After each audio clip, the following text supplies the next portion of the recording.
Alright, kiddos. I've just been chatting with my buddy Duncan, and he said, make a video. So, I guess I gotta make a video. But here's the thing. I don't really feel like making a video. I gotta finish this guitar. I have to. It's been. The frets have been leveled and crowned and polished, and I gave the neck and the body a bit of a polish and cleaned off some of the turds off this thing. The electronics are good to go. I gotta put some screws in there, and then we gotta string it up and give it a little bit of a setup, and away we go. My hand's feeling quite a lot better. I was at this guitar for a little while yesterday getting it cleaned up, and I just felt like I needed a break, but today I gotta finish this thing because this guitar has been here now for over a week, and it kind of landed here before I got injured, and the fellow who owns it's been super cool about me not rushing to get it done because he's a nice fella, but I'm starting to feel like I gotta give it back to him. Because this is a pretty nice guitar, and he was pretty excited to have it back together, so I sent him a photo yesterday and promised him that I would try to have this thing ready for him to pick up on his way home from work today. So it's about 10 o'clock in the morning, and now I've got that kind of in the back of my mind that I gotta, spend the hour that this thing needs, maybe hour and a half, and just finish setting it up and test it, everything works, and kick it out the door to him hopefully later today. I kind of gave up trying to get a video of this thing because I was doing this injured, and the camera just adds so much more time to doing everything, so I just said forget it, let me just get this thing going and finished and ready to go for him, and then if I take any video of it, maybe I'll take some video when it's done and see what it sounds like. Because I'm actually curious to see what these noiseless pickups sound like. And I think somebody asked if these were the N3 or just the vintage noiseless, and I'm going to go ahead and say I think these are just the vintage noiseless. And I'm still, let's see what else we've got. So really nothing for this guitar. And like I say, I don't really feel like filming the setup because that's just not fun. Anyway, so that's what's going on down here. Not a whole lot, actually. I've kind of kicked everything out the door. I'm trying to take on less work from other people's guitars at the moment because I've got a lot of my own stuff going on. So let's go upstairs and have a look at that. Alright, so what do I have going on of my own? Well, I don't want to smash into the counter here, but I have pretty well nearly every one of my guitars I have going on of my own. So the other day I made a video showing this Squire Telecaster. It's really nice, but it needs a fair bit of work. Chief among which was probably one of the first things I noticed. It doesn't keep tune very well. And one of the things that I do with brand new guitars is I live with them. Well, brand new to me, rather. One of the things that I do with guitars that are my own is I live with them the way they are. And I try to discover what's wrong with it through living with it.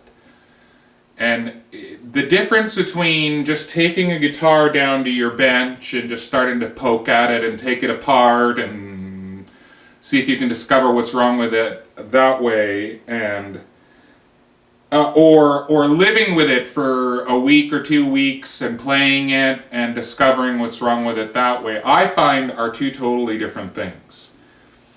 And the benefit of being able to fix your own stuff is that you can do with that, right? So part of, which is kind of funny, because if you're paying somebody to just do a tune-up on your guitar, you're taking it to them, and they're gonna do some measurements,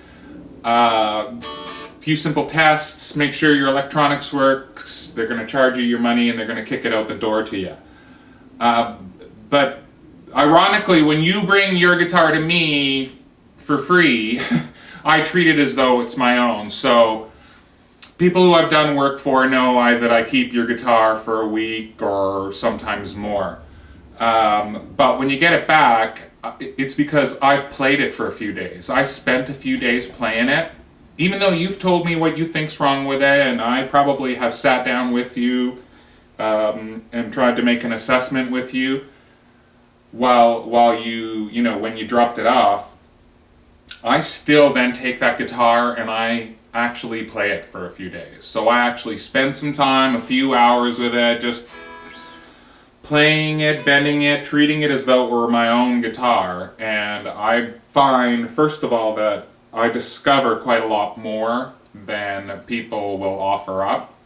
And then that's a discussion I can have with the owner. If I find stuff that's wrong that I think should be fixed, I can then mention that to them and say, do you want this fixed? And obviously, 9 out of 10 times, they do want it fixed. And if there's an occasion where they don't want it fixed, it's because maybe there's been a purposeful modification done or whatever. But I have, obviously, well, my personal experience is more people that say, yeah, absolutely, go ahead and try and fix that.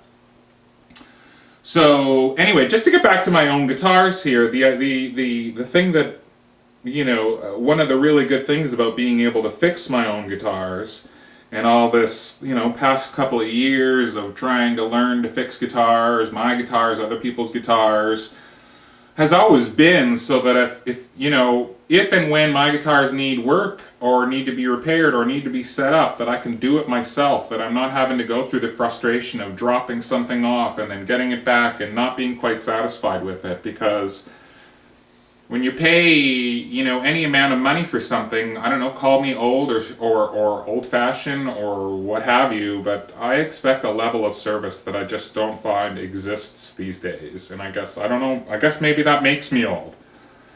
That I expect a level of service and customer satisfaction that just, I experience at very few places personally. Maybe I'm just a hard to deal with guy. I don't know. The point of which is, it's driven me to offer a service that I would like to be on the receiving end of. So when you give me a guitar, I go through all of it. I don't have to stop and say, this job is going to cost you more money, Mr. Customer, because it's going to be more time for me. No, I have to text you and I have to say, you're going to need to wait a few more days for your guitar because I've discovered these problems that I'm going to correct, unless you don't want me to correct them. So that's a nice position to be in for both me and the customer. It means I can control the situation from the perspective of never having to delay a repair or stop in the middle of it because it's going to cost the customer more money. At least not from the repair angle. If you need more parts, well, there's nothing I can do about that. But presumably, if it's just a neck needs a fret job, or it needs some cleaning, or it needs this, or it needs that, or maybe you need some wiring, or whatever, it's not something I have to stop and tell you, this is going to be held up because I'm going to charge you more money. And that's okay. I'm not putting down people who charge money for guitar repair. I just don't think, the only reason I don't charge for guitar repair is because I don't think it would be fair for me to charge people money for guitar repair. I'm not an expert. I didn't go to Lutherie school. I've never worked for anybody professionally, and I taught myself off of YouTube. I think it would be really fraudulent for me to charge people money for repairs. So that's why I don't charge people for money. I don't charge people money because I don't feel like I should be charging people money for repairs. I feel like I'm getting just as much from a person who drops off their guitar to me and lets me work on it, because I'm not an expert, because I'm essentially learning on other people's guitars. So, it's a two-way street. I'm getting as much from a person giving me their guitar and trusting me to work on it as they're getting from me, service-wise. So I try to do the best job that I can when I get someone else's guitar, So I might take a lot longer than somebody you're paying, but I'm going to have spent way more time, and I'm going to have taken way more care and treated that guitar as though it were my own, because I don't have 10 others lined up behind it.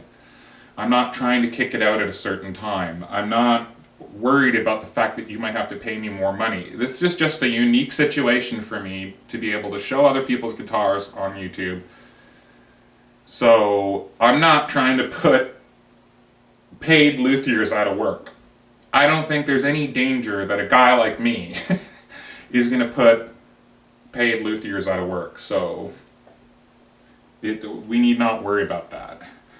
At any rate, this guitar, now that I've gotten off on a long diatribe, I've been living with it for a few days, and quite truthfully, just about the only thing I think it really needs is to have its tuner bushings tightened up. I can actually see some of the tuners have separated from the back of the headstock.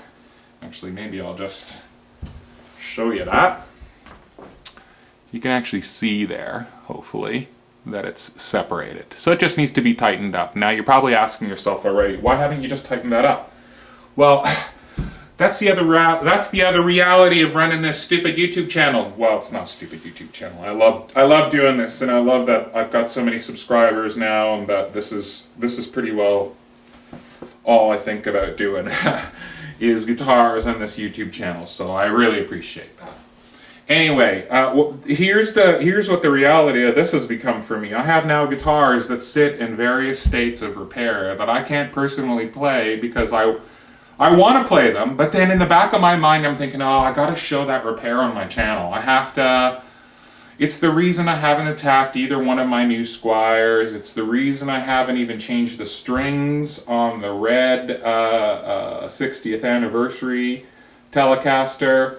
I have only one properly playing guitar, and it's this Squire with the dummy coils in it. Everything else, actually that's not true. Yesterday, I finally had enough. This was a thing I really wanted to show everyone, but yesterday I had finally had enough. I wanted to play this thing a little bit because my hand's feeling a bit better. The frets were so sharp on this thing. They were sticking out quite a lot. I mean, it was brutal. Every single fret on both sides was it was like insane. I've never seen frets sticking out that much, but they were sticking out a good, I don't know, at least a few thousandths. At least a few thousandths. It was pretty egregious, but now I've gone in and I've flattened all that on both sides so you can't feel it. I've dressed the ends. I just sort of did this slowly yesterday, actually just sitting on the couch with a file and some sandpaper. And then I took quite a lot of the lacquer off the back of the neck with 400 grit sandpaper. So it's still got a nice, probably pretty thick coat of lacquer there, because they spray quite a thick coat of lacquer on these.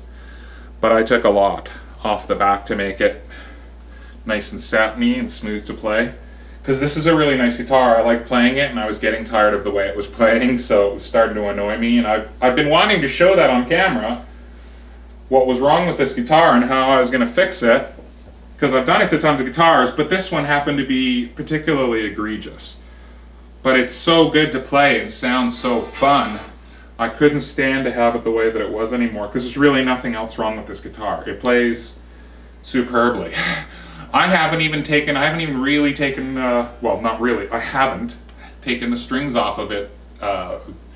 That's probably normally the first thing I would do.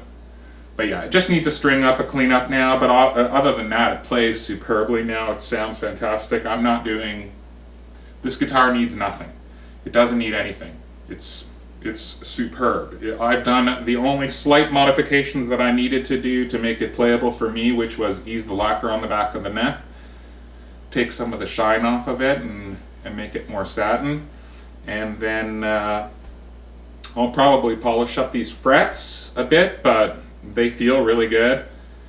And other than that, we'll give the guitar a bit of a clean. I'll probably open the cavities up a bit and give them a bit of compressed air and some electronics cleaner, just to keep everything in good order. And yeah, that's a player. This is a great guitar. 60th anniversary. I wonder if these are all that good. I wonder if every one of them, I wonder if every one you get your hands on is this good. Because this is, I've never heard stock Fender pickups like this. I wonder if these are special pickups. I really have yet to do any investigation on what came in this thing. If these are just sort of standard made in Mexico, or if there was something special about the 60th anniversary pickups. But these are insane. These are just, I don't know how to describe them. I wish I had a better way to show you what these sound like, because these are stupid. Let's see if I can. Is this guitar in tune?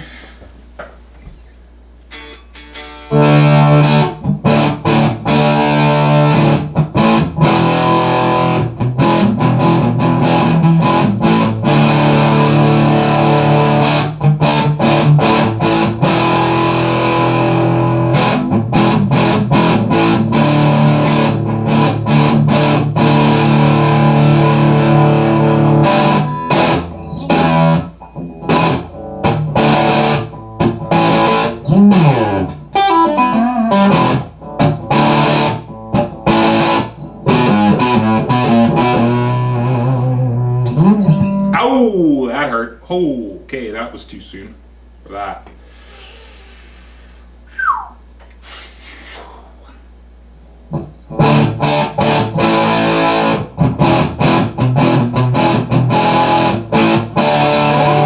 Oh, you little slut. There was a squirrel up there I was going to show you.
Yeah, it's a nice guitar. This is a great guitar. I don't need to do anything more to it. I like it a lot. It's a nice guitar. Anyway, Dunk, I hope this is enough video for you. What are we at here, like 15 minutes? I don't know how much the fuck I'm gonna edit out of that. But yeah, this one here. This is a sparky little guitar. I guess I probably should make a video out of that and get it apart and let you guys have a look at it, because I do want to do a few things to it. I want to ease the neck. I want to tighten up these tuners and see if they're problematic, or if that was just what the problem is, because the tuning's pretty bad. But I do have other tuners I can throw in it. And apart from that, I don't really see much problem with it. The action needs to come down a little bit. The neck's in really good shape. The frets are in good shape. The electronics all seem to be in really good shape. And yeah, other than that, I don't want to make any aesthetic changes to it. It doesn't really... Maybe a white or mint green pick guard. I think that's probably just about the only thing. But yeah, even these Squire pickups sound not too bad. They're not... I don't know. Actually, let's see what they sound like.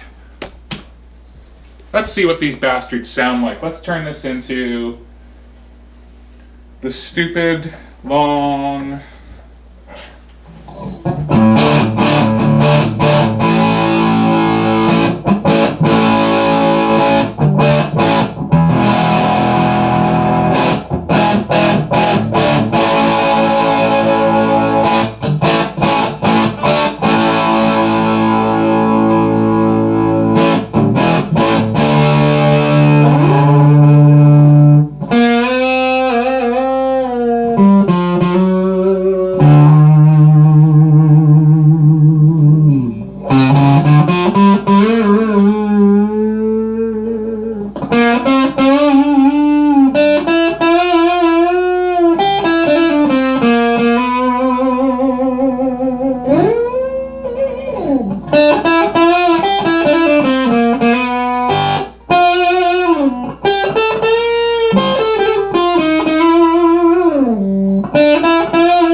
Damn, my hand hurts.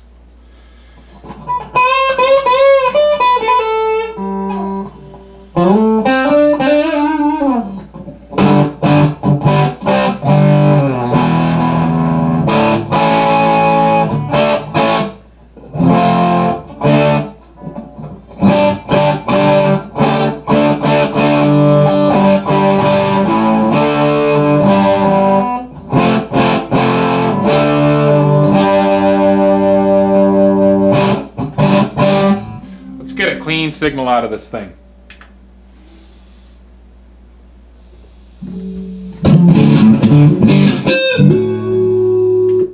That's not it.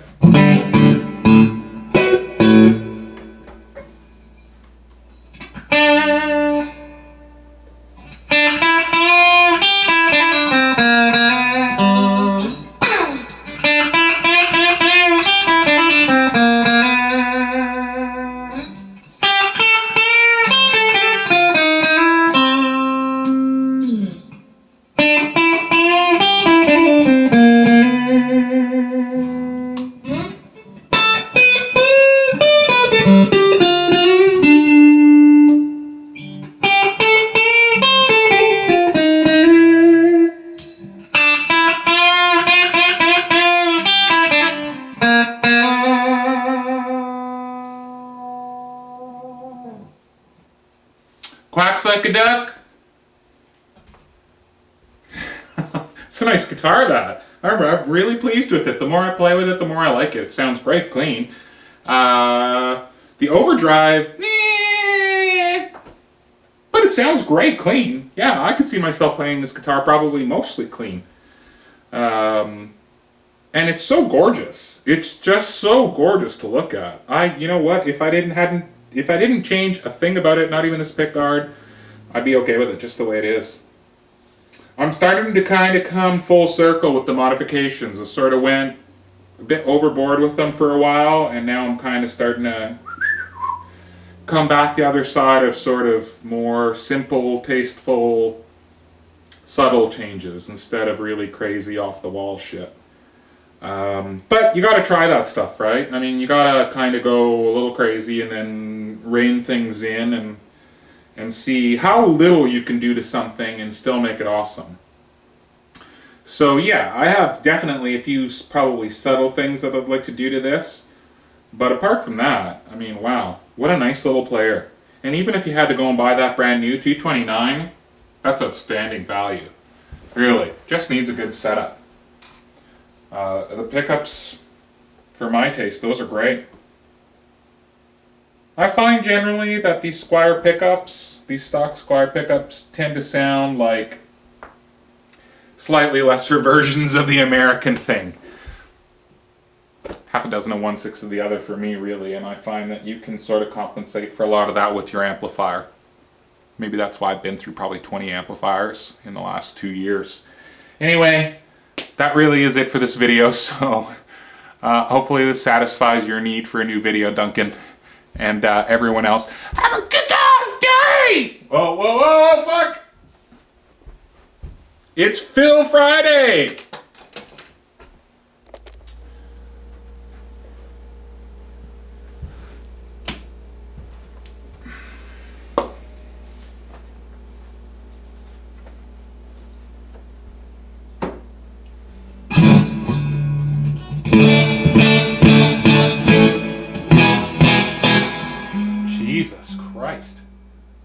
Things sound insane.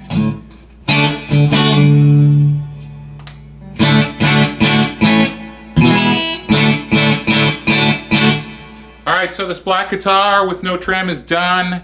Electronics are in. These noiseless pickups are insane!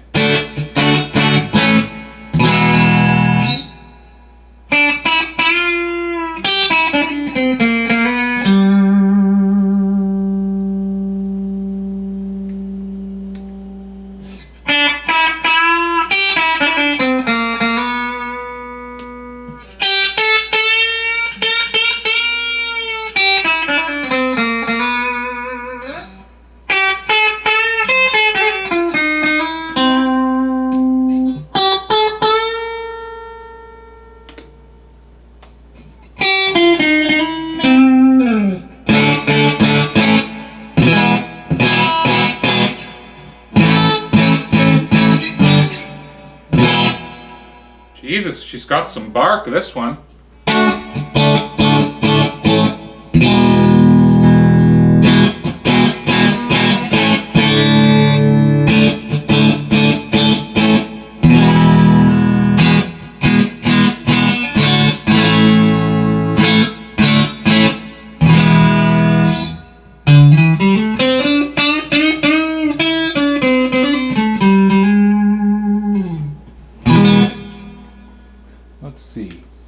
Let's see about some crunchy crunch.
Can't do that.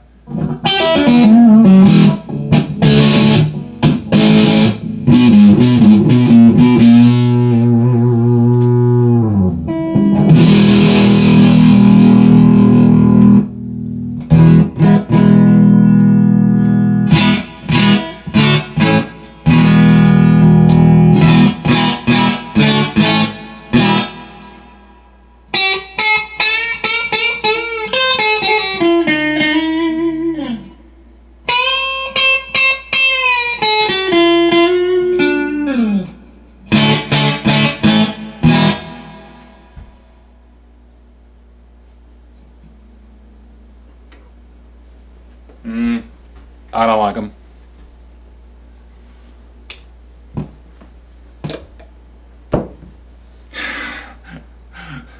Sorry, buddy. The fellow who owns these, who owns this. I wouldn't have swapped these out. I wouldn't have swapped out what you had in here for these.